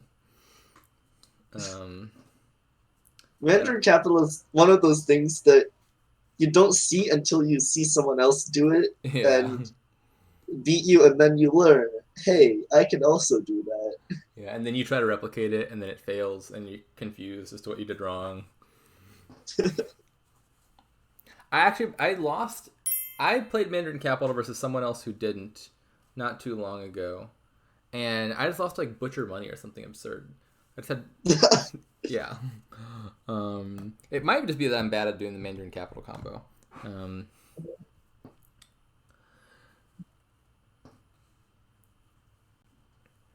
Oh, well, there's both of Chattateo's terminal prizes. A little bit sad. I think Chattateo still got a hefty lead, though. Diadem's probably still better than Duchy, I think.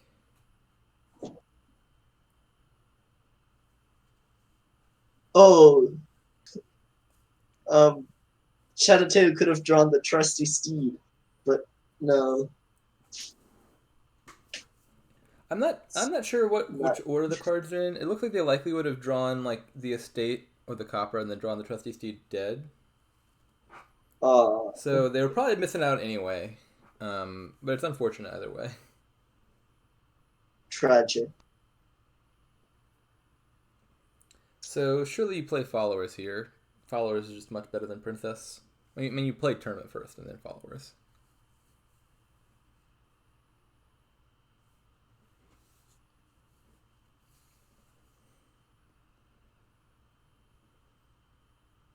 Attack. Yeah, there we go.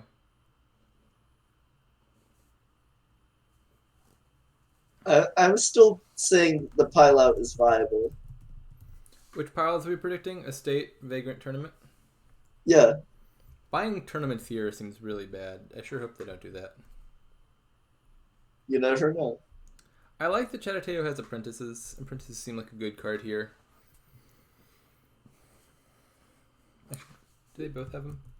Cait started pretty well, but then games 2 and 3 here now not as good. Yeah, chattateo has all the apprentices, which seems like a big advantage. Cait has all the other 5s. Yeah, like Except Artificer. Game 1, it looked like Cait was on the ball with like correctly diagnosing the kingdom, and then it was chattateo who was doing weird stuff with Skulk.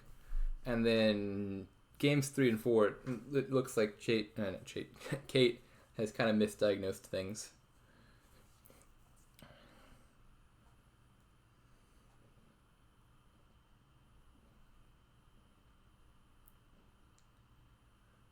I don't know what you buy here. Could be gold or apprentice or capital. Actually, no. You're getting a hit with a gatekeeper attack. Maybe just buy duchy here. I didn't really want to buy the duchy because you're about to reshuffle your deck and it's going straight into the deck. But if the thing you're buying is getting exiled anyway, you could. Vagrant Tournament. Vagrant Tournament. It is, perfect. It is worrisome to me how effectively you're predicting these games. I'm a pretty low-level player myself. I'm also not very good at predictions. I think I've bet incorrectly in every single tournament big money game thus far.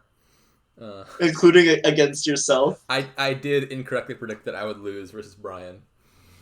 I lost 25 points on that game. But you won your league match. Or, well, the tournament big money. match, yeah. Yeah, big money. But you won that, so... It worked, right? Trash the trader now, I think. You don't need that. Yeah, there we go. That was a good play by chattateo. Now, probably trash a gold. I'd really like to find my steed or princess or the third one, followers, or all 3. Yeah, all right. Oh, that's silver. Close enough.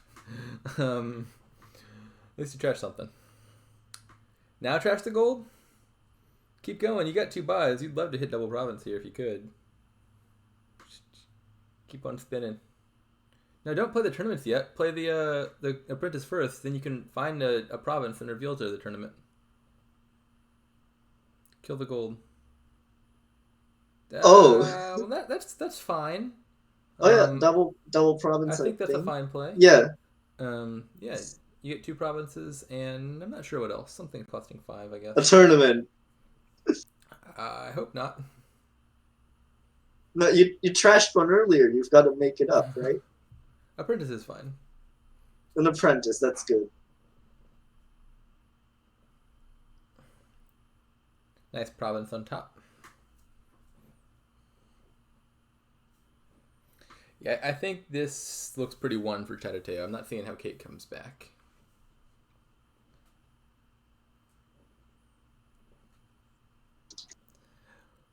So we've got the Mandarin Capital game, and we've got one player with Mandarin and Capital. But that is not the player who's in the lead.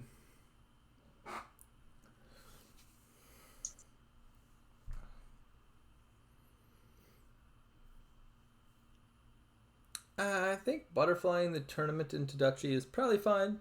I mean, Cait does need to score a lot of points real fast. So I guess that's about the best you can hope to do. Oh, it might actually end on provinces now.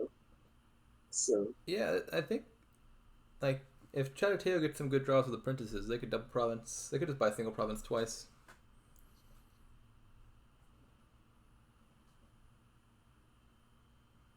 yeah, they're far enough ahead. Yeah. I'm not sure what Cait buys here. Honestly, you could buy Trader with the intent to just turn it into a duchy. It's like a little feast. It'd be better than buying Tournament for that purpose, I think, because you don't want to lower the pile as Cait when you're down on points. So chattateo should definitely apprentice gold or province. I guess gold's probably better, so you can discard the province. Because you know your trusty steed's coming up soon, isn't it? I'm pretty sure chattateo has not seen the steed yet this turn. Oh, is it on the very bottom? Maybe I've missed it, but I think they might have bottom decked their steed, which is a little sad. Let me see.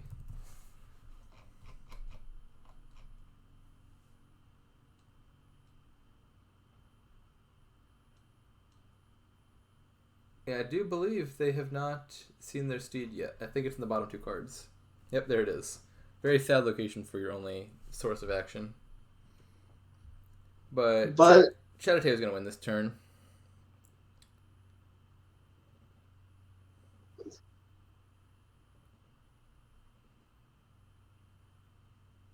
Probably kill the gold. I'd play the Vagrant first to see what I drew. If you draw like a province or something, you could just kill the province.